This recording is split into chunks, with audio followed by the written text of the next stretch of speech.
Hi, my name is Sam and the focus of my presentation today will be on journal entries.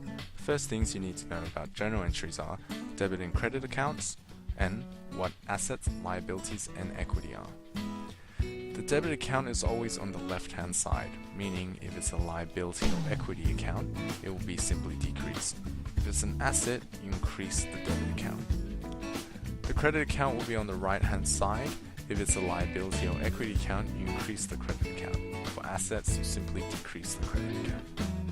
So, to understand what journal entries are, you need to know the accounting equation. Firstly, assets is the resource of a business that is objectively measurable, or in other words, what it owns. Liabilities is what the business owes, or an obligation from a past transaction. And equity is the difference of a company's assets and liabilities, or also known to represent the share of assets claimed by a business.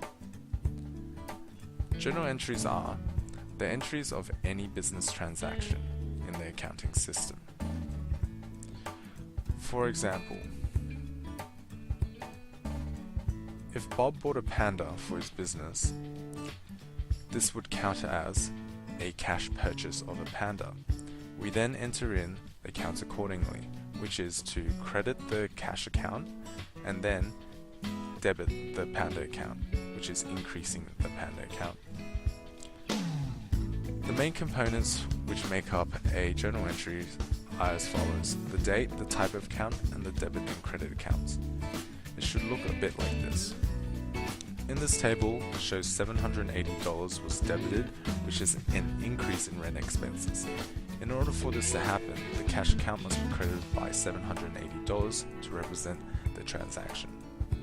So before we finish, I'll review quickly how to enter a journal entry. Remember to specify the date of the transaction, identify which accounts are involved, or whether it's an asset, liability, or an equity account. Choose whether to debit or credit the two accounts involved to show what has occurred. Thank you for listening, and I hope you have learnt a lot from this.